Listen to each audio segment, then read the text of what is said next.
At the height of his career, Mayorkun was dropping hits after hits, won 2 Headies awards, and was well on his way to becoming the next biggest thing.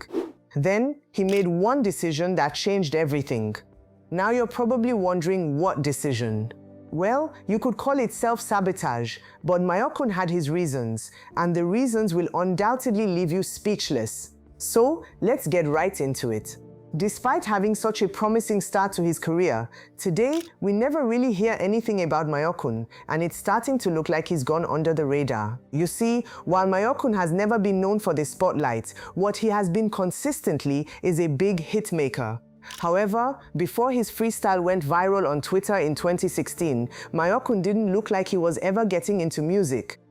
Hey, give me the money.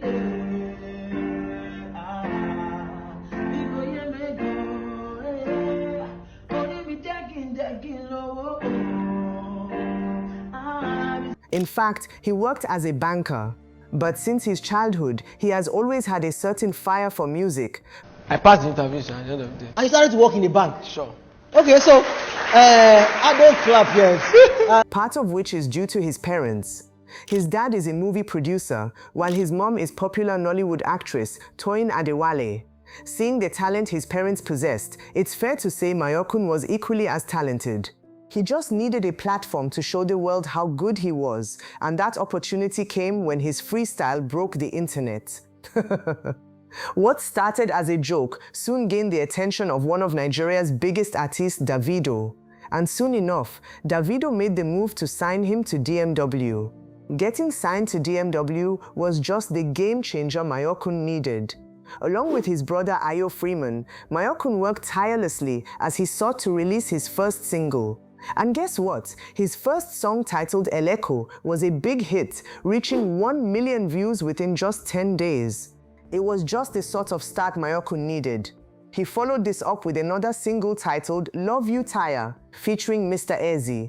And by the end of the year, Mayorkun started bagging awards. He won the Headies Rookie of the Year award and Most Promising Act at the City People Entertainment Awards. Getting such awards in your first year of music is no joke. And it's even more unbelievable when you consider that he used to work shifts as a banker.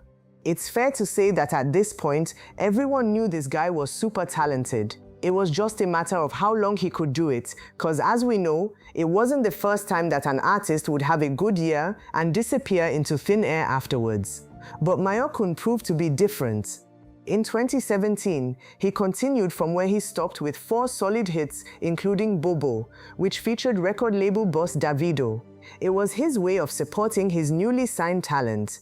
In fact, Davido was probably the best record label boss Mayorkun could have settled for. Unlike most record labels, Davido's focus was more on giving artists a platform to make their voices heard, rather than making a cash cow out of his signees. It was one of the reasons for Mayorkun's ability to create a hit song out of almost anything. His songs got the exposure and hype they needed partly because he was backed by Davido.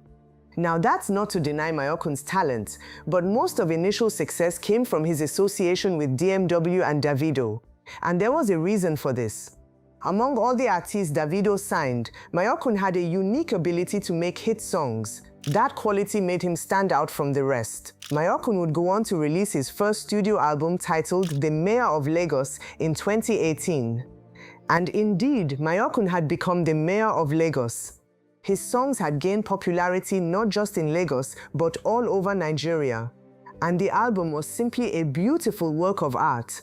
It tells the story of his rise to the top over a bouncy beat that highlights the severity of his message. And the first track, titled Intro, even ends in a recorded phone conversation between him and his mom. Been a wonderful son to me. I'm so very proud of you. Take care of yourself and your brother too, okay? Yes, ma'am. Thank you, ma'am. Bye for now. Love you. The album also features some of his pre-released hit singles like Bobo, Chi Chi, Mama, and Posh. Altogether, it generated positive reactions from many big industry names. By the end of 2018, Mayorkun had become a well-renowned artist, bagging the highly coveted Next Rated award at the 2019 edition of the Headies, alongside the awards for Best Pop Album and Hip Hop World Revelation. Truly, this was a career-defining moment for him, and at this point, he seemed like he was destined for greater things. Well, maybe not. Mayorkun hasn't won any major music awards since then. On top of that, his numbers are nowhere near what they used to be. And you start to wonder, where did it all go wrong? Well, it started in 2019, right after a very successful year. The thing about having such a successful year as an artist is that it creates certain standards which the artist may never be able to match up to. While that kind of success is what most artists want, sometimes it could be a curse, and in Mayorkun's case, it became just that.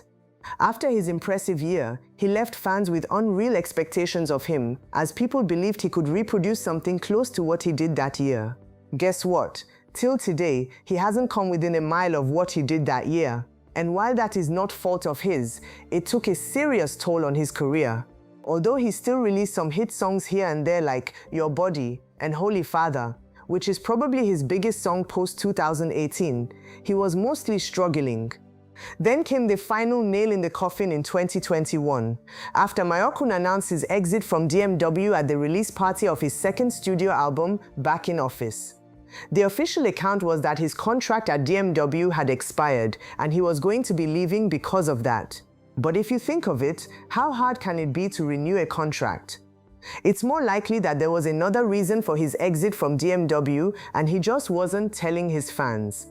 At that point, Mayorkun probably felt he could do his own thing and being in a record label might do more harm than good. However, he couldn't have been more wrong. On one hand, DMW was the reason he was where he was at that point, and leaving the record basically meant he was all on his own. There's also the influence of Davido on his career. While at DMW, Davido never stopped pushing Mayorkun's music, even featuring in some of Mayorkun's songs himself, and this greatly helped him in the early stages of his career. However, with Davido out of the picture, Mayorkun had a lot more work to do. Now he had a lot more to do than just record songs, and without a strong dedicated fan base behind him such as the likes of Rema, he was undoubtedly going to struggle. And he struggled badly. An artist once known for his unique ability to create hit songs out of nothing could now barely get decent numbers. He didn't even have the confidence to keep releasing songs anymore. And it's no coincidence that this was happening just after his exit from DMW. Now you may be thinking he just fell off, or maybe he wasn't good enough to be in the game for long. But the issue wasn't really with his songs. It was more of a problem with the exposure he was getting, something that was never really a problem back when he was with Davido. He had the backing of most Davido fans, and that helped to improve the reach of his music. However, it wasn't long before those same fans turned on him, and surprisingly, it wasn't even because he left the label. What started as a simple post from Mayorkun listing his top 5 projects of 2022 soon turned dirty. The reason was simple. Mayorkun had included Wizkid's Made in Lagos album while ignoring Davido's album. To 30BG, it was a huge betrayal from Mayorkun, and they criticized him heavily, with some people even going as far as calling him ungrateful. Now, while Mayorkun is at least allowed to air his own opinions, he probably should never have publicly chosen Wizkid's project over Davido's, especially considering that he was aware of the long-standing feud between them.